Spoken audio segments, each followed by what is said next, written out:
जरा एक स्थिति की मतलब एक कल्पना कीजिए। मान लेते हैं एक बहुत बड़ी मल्टीनेशनल फार्मास्यूटिकल कंपनी है और वो एक नई कोई चमत्कारी एंटी एजिंग क्रीम या जीवन रक्षक दवा लॉन्च करती है। हाँ, और वो रातों रात हिट हो जाती है। बिल्कुल। वो बाजार में आते ही करोड़ों अरबों रुपए का मुनाफा कमाने लगती है। अब इस दवा का जो सीक्रेट इंग्रेडिएंट है वो असल में एक बहुत ही दुर्लभ बैक्टीरिया से निकाला गया है, जो शायद किसी समंदर की गहराई में मिला हो। हाँ, ठीक आंध्र प्रदेश के एक छोटे से तटीय गांव के पास वाले समंदर में। अब हिसाब लगाइए। हाँ। कंपनी ने तो करोड़ों कमाए, लेकिन उन मछुआरों को क्या मिला जो पीढ़ियों से उस समंदर के आसपास रह रहे हैं? शून्य। एकदम कुछ नहीं। और यही वो बहुत बड़ी विसंगति है जिस पर आज तक किसी का ध्यान नहीं गया था। लेकिन अब ये पूरी कहानी ना पूरी तरह से बदलने वाली है। सही कहा। और यही हमारी आज की इस गहन चर्चा का मुख्य विषय भी है। हमारे पास जो स्रोत सामग्री है वो Andhra Pradesh state biodiversity board के चेयरमैन द्वारा लिखा गया एक बहुत ही दिलचस्प लेख है, जो एक ऐतिहासिक बदलाव की बात करता है। बिल्कुल। तो आज हमारा मिशन ये समझना है कि कैसे भारत की समुद्री नीति अब एक बहुत बड़ा यू टर्न ले रही है। हम जो दशकों पुराना जो सिर्फ संसाधनों को निकालने वाला या कहें एक्सट्रैक्शन ओनली मॉडल था, उसे पीछे छोड़ रहे हैं और एक नए न्याय संगत ढांचे की तरफ बढ़ रहे हैं, जिसे हम एक्सेस बेनिफिट शेयरिंग या शॉर्ट में एबीएस कहते हैं। हाँ, एबीएस। क्योंकि हम हमेशा जमीन की बात करते हैं, जंगलों की बात करते हैं, लेकिन समंदर के भीतर जो अरबों का खजाना छिपा है ना, हम अक्सर उसे भूल जाते हैं। मैं तो कहूंगी कि इस पूरी चर्चा में जो सबसे दिलचस्प बात है वो ये है कि ये महज एक सरकारी नियम नहीं बदल रहा है, ये समंदर को देखने का हमारा बुनियादी नजरिया बदल रहा है। मतलब वो कैसे? देखिए, अब तक तटीय समुदायों को सिर्फ मछुआरा समझा जाता था। मतलब उनका काम बस नाव ले जाना और मछली पकड़कर लाना है। लेकिन इस नए ढांचे के जरिए उन्हें पहली बार इस विशाल समुद्री बायोडायवर्सिटी का संरक्षक या कहें कस्टोडियन माना जा रहा है। ठीक है, आइए इसे थोड़ा बारीकी से समझते हैं। किसी भी समाधान को समझने से पहले हमें उस समस्या की जड़ तक जाना होगा। हमारे स्रोत बताते हैं कि भारत के पास 7,516 किलोमीटर लंबी एक विशाल तट रेखा है, और इसके साथ ही हमारे पास एक बहुत बड़ा एक्सक्लूसिव इकोनॉमिक जोन या EEZ भी है। बिल्कुल। यहाँ ये स्पष्ट करना जरूरी है कि EEZ का असल में मतलब क्या होता है। ये समंदर का वो हिस्सा होता है जो किसी देश की तटरेखा से लेकर समंदर के भीतर तक फैला होता है और जहां उस देश का समुद्री संसाधनों पर पूरा कानूनी अधिकार होता है। चूंकि कोई छोटा मोटा इलाका नहीं है, ये लाखों वर्ग किलोमीटर में फैला होता है। लेकिन इतनी बड़ी समुद्री संपदा होने के बावजूद लेख एक बहुत ही चौंकाने वाली बात सामने रखता है। हाँ, वो लैंडलॉक वाली बात। बिल्कुल। वो कहते हैं कि हमारी जो सोच है, मतलब जो हमारे कानून बनाने वालों का नजरिया है, वो हमेशा से लैंडलॉक रहा है, यानी सिर्फ जमीन तक ही सीमित। सही कहा। अगर हम बायोडायवर्सिटी कानूनों के इतिहास को खंगालें तो पता चलता है कि समुद्री संसाधन हमेशा से एक ब्लाइंड स्पॉट रहे हैं। मतलब वे अनऑपरेशनलाइज्ड या गैर संचालित ही रह गए। सारा फोकस जमीन के जंगलों और पहाड़ों पर ही रहा। हाँ, जो भी नियम बने उनका सारा ध्यान जमीन, जड़ी बूटियों और खेती पर रहा। समंदर की गहराइयों को लगभग पूरी तरह से इग्नोर कर दिया गया। और यहीं पर एक बहुत बड़ी असमानता पैदा होती है। हाँ। लेख में एक बहुत ही सटीक तुलना की गई है। हाँ। अगर जमीन के किसी जंगल में रहने वाले आदिवासी लोग किसी खास पेड़ की औषधीय पत्तियां इकट्ठा करते हैं तो उन्हें कानूनन मुनाफा मिलता है। हाँ, और कोई बड़ी कंपनी उन पत्तियों से कमर्शियल प्रोडक्ट बनाती है तो वनवासियों को मुआवजा मिलता है। लेकिन समंदर के मामले में जो मछुआरे पीढ़ियों से उस पानी को अपना घर मानते हैं, उनके हाथ पूरी तरह खाली रहते हैं। ये एक बहुत बड़ा रेगुलेटरी गैप था। मतलब नीतियां जमीन पर तो बहुत अच्छी थीं, लेकिन पानी में उतरते ही वे डूब जाती थीं। इसके पीछे एक व्यावहारिक कारण भी था। वो क्या? समंदर के संसाधनों को ट्रैक करना बहुत मुश्किल माना जाता था, और सच कहूं तो कंपनियों के लिए ये बहुत सुविधाजनक भी था। अगर मैं इसे एक आसान एनालॉजी से समझूं, तो ये कुछ ऐसा है कि अगर जमीन पर कोई घर बना है तो उसका बाकायदा रेंट एग्रीमेंट बन रहा है, किराया दिया जा रहा है। बिल्कुल। लेकिन अगर कोई चीज समंदर में है तो उसे मुफ्त की जागीर मान लिया गया है। आओ जो मर्जी निकालो और चलते बनो। एकदम सटीक उदाहरण है। और अब जरा ये भी समझ लेते हैं कि कंपनियां समंदर से आखिर निकाल क्या रही हैं। हम यहाँ सिर्फ खाने वाली मछलियों की बात नहीं कर रहे हैं। हाँ, झींगा या रोहू की बात में लिया। नहीं, बिल्कुल नहीं। हम डीप सी बैक्टीरिया और माइक्रो एल्गे मतलब सूक्ष्म शैवाल जैसे जैविक संसाधनों की बात कर रहे हैं। तो ये बैक्टीरिया इतने कीमती क्यों हैं? कोई कंपनी इन्हें क्यों ढूंढ रही है? क्योंकि जो जीव समंदर की गहरी खाइयों में जिंदा रह सकता है ना, भयानक दबाव में, जमा देने वाली ठंड या उबलते हुए ज्वालामुखियों के पास, हाँ, एक्सट्रीम कंडीशन में। बिल्कुल, उसके अंदर कुछ बहुत ही खास तरह के एंजाइम्स होते हैं।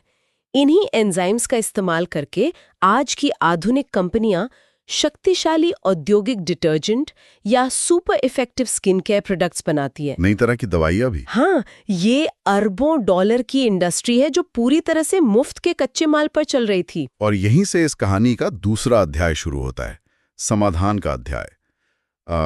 जब ये साफ हो गया कि ये फ्री फॉर ऑल बुफे और नहीं चल सकता, तो नए कानून अस्तित्व में आए। बायोलॉजिकल डाइवर्सिटी अमेंडमेंट एक्ट 2023 और संशोधित एबीएस रेगुलेशंस 2025। हाँ, और एबीएस का सिद्धांत बहुत सीधा है।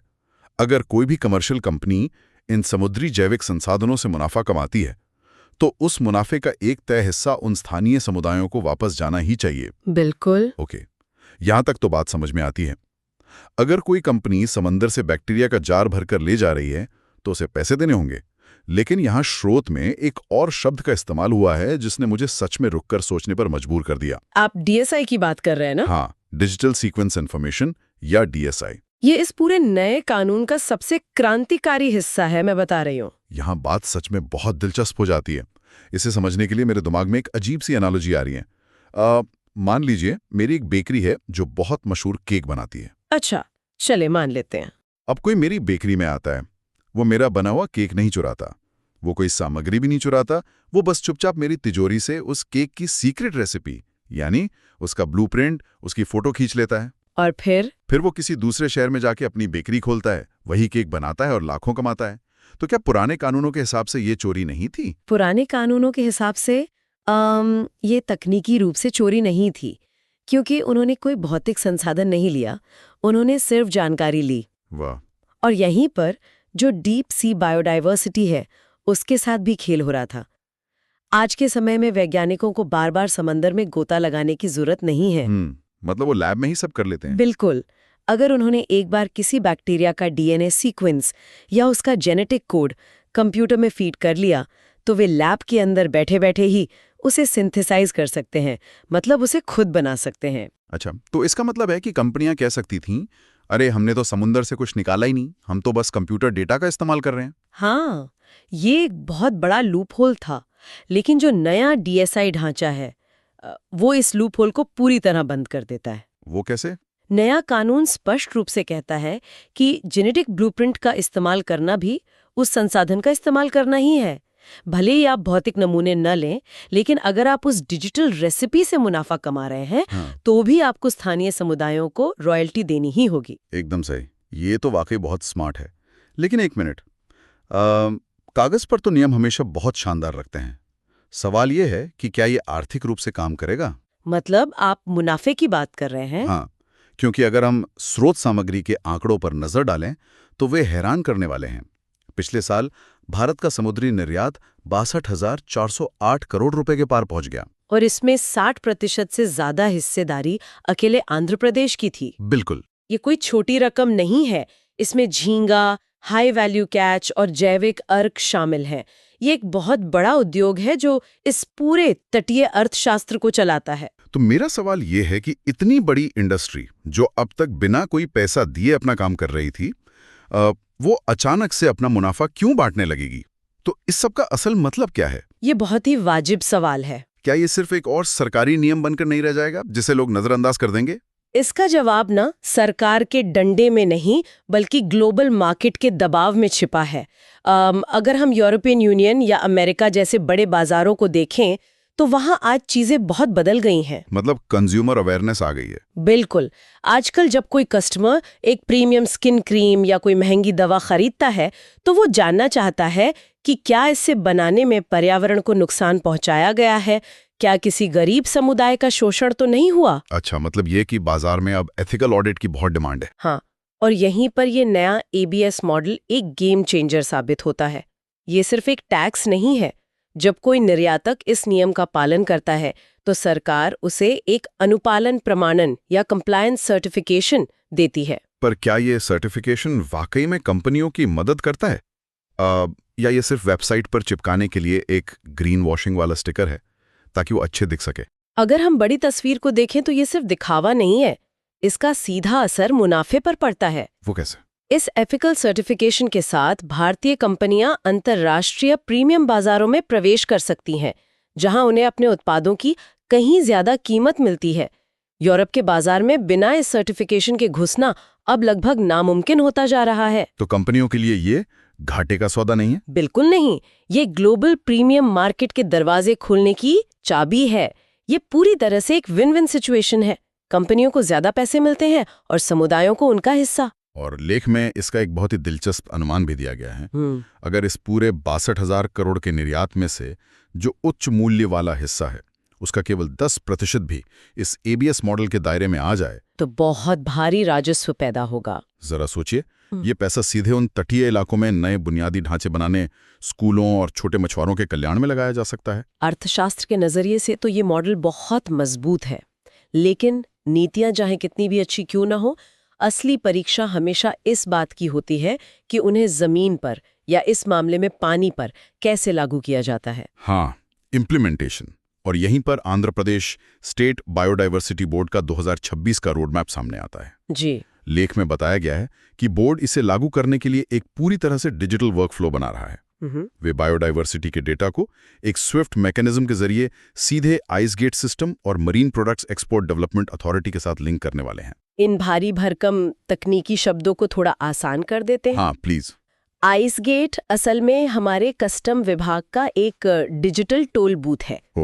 जब भी कोई बड़ा एक्सपोर्ट शिप बंदरगाह से बाहर जाने के लिए तैयार होता है तो उसे इस डिजिटल टोल बूथ से गुजरना ही पड़ता है। देखिए, मेरी एक चिंता है, हम जानते हैं कि हमारे देश में सिस्टम कैसे काम करता है। इतनी सारी कमेटियां, कस्टम विभाग, बायोडायवर्सिटी बोर्ड, डिजिटल ट्रैकिंग, प्रशासनिक अड़चने। हाँ, क्या ये सब मिलकर एक एडमिनिस्ट्रेटिव नाइटमेयर या लाल फीताशाही का दुस्वप्न नहीं बन जाएगा? मुझे डर है कि कहीं एक आम छोटे मछुआरे को अपनी कुछ मछलियां बाजार में बेचने के लिए 10 तरह के ऑनलाइन फॉर्म न भरने पड़े। नीति निर्माताओं को भी शायद इसी बात का डर था। इसीलिए इस कानून में एक बहुत ही स्पष्ट सीमा या थ्रेशोल्ड तय की गई है। वो क्या है? ये जो ABS की लेवी या फीस है, ये केवल उन बड़े एक्सपोर्ट हाउसेस और इंडस्ट्रियल प्रोसेसर्स पर लगेगी जिनका सालाना टर्नओवर 5 करोड़ रुपए से ज्यादा है।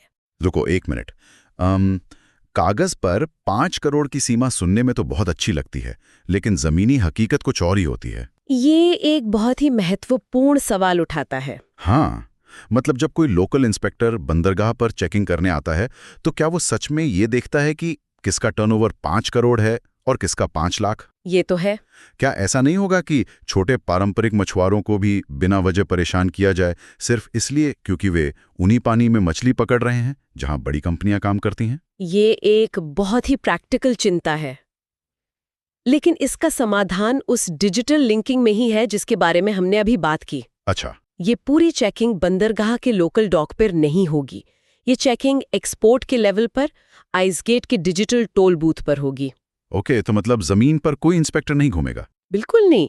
जो छोटा मछुआरा अपनी रोजी रोटी के लिए काम कर रहा है या जो इनलैंड एक्वा कल्चर कर रहा है, उसका इस डिजिटल ट्रैकिंग सिस्टम से कोई लेना देना ही नहीं होगा।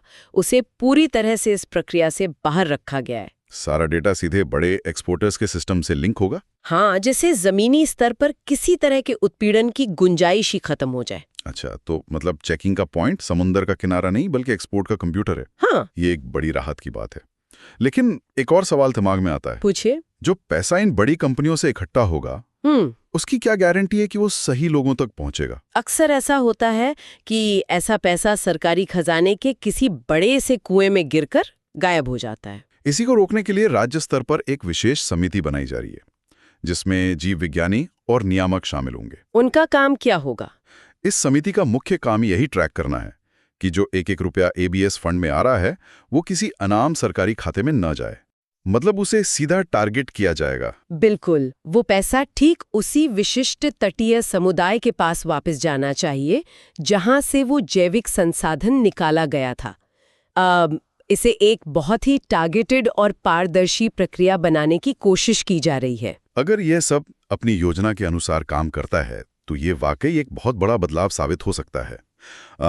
अगर हम आज की इस पूरी चर्चा को समेटें तो सबसे बड़ी टेकअवे या मुख्य बात जो निकल कर आती है वो क्या है? वो ये है कि भारत अब अपने महासागरों को सिर्फ एक अनियंत्रित वस्तु या मुफ्त के खदान के रूप में देखना बंद कर रहा है। इसके बजाय अब समंदर को एक रणनीतिक राष्ट्रीय संपत्ति के रूप में देखा जाने लगा है। बिल्कुल, और ये कदम भारत को दुनिया के उन चुनिंदा देशों की कतार में खड़ा कर देता है, जैसे ऑस्ट्रेलिया और नॉर्वे, जिन्होंने पहले ही अपनी समुद्री संपदा के प्रबंधन के लिए ऐसे आधुनिक और न्यायसंगत नियम लागू किए हैं। एक बहुत ही प्रोग्रेसिव कदम है। हाँ, यह उस ब्लू इकोनॉमी के वादे को जमीन पर उतारने का एक गंभीर प्रयास है। एक ऐसा विकास जो सिर्फ बड़ी कंपनियों का पेट न भरे, बल्कि उन स्थानीय समुदायों को भी सशक्त बनाए जिन्होंने सदियों से इन गहरे नीले पानी की रक्षा की है। ये एक ऐसा नजरिया है जो वाकई सोचने पर मजबूर करता है कि हम अपने आसपास की दुनिया को कैसे देखते हैं। लेकिन इस गहन अध्ययन को खत्म करने से पहले एक विचार है जो मेरे दिमाग में आ रहा है। अच्छा, वो क्या है? ये बात आज के हमारे स्रोत में तो नहीं लिखी है, लेकिन जिस तेजी से दुनिया बदल रही है उसे देखते हुए ये सवाल उठना लाजमी है। बताइए, मैं भी सुनना चाहूंगी। अभी हमने बात की कि कैसे डीएसआई या डिजिटल जेनेटिक ब्लूप्रिंट को कानून के दायरे में लाया गया है ताकि अगर कोई लैब में उस ब्लूप्रिंट का इस्तेमाल करे तो भी मछुआरों को उनका हक मिले। हाँ, बिल्कुल। लेकिन जरा भविष्य की ओर देखिए। क्या होगा जब आर्टिफिशियल इंटेलिजेंस इतना उन्नत हो जाएगा कि उसे किसी मौजूदा समंदर या किसी असली जीव के ब्लूप्रिंट की जरूरत ही ना पड़े?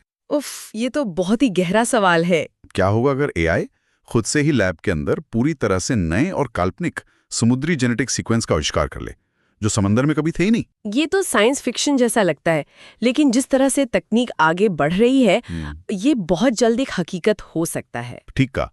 और जब ऐसा होगा तब क्या हमारे ये कानून काम आएंगे? क्या तब भी हमारे तटीय समुदायों को उनका हक मिल पाएगा? या प्रकृति के संरक्षण की ये पूरी लड़ाई तकनीक के सामने एक नई अनसुलझी डिजिटल चुनौती बनकर रह जाएगी? ये एक ऐसा सवाल है जो भविष्य के कानून निर्माताओं के लिए बहुत बड़ी पहेली साबित होने वाला है। बिल्कुल। तो सोचने वाली बात यही है, अगली बार जब भी कोई नक्शा आपके सामने आए तो उस विशाल नीले हिस्से को सिर्फ एक खाली जगह या दो जमीनों के बीच की दूरी मत समझिएगा। बिल्कुल नहीं। उस पानी की गहराई में विज्ञान, अर्थशास्त्र और अधिकारों की एक पूरी नई दुनिया आकार ले रही है, और उस दुनिया को समझने की ये तो बस एक शुरुआत है।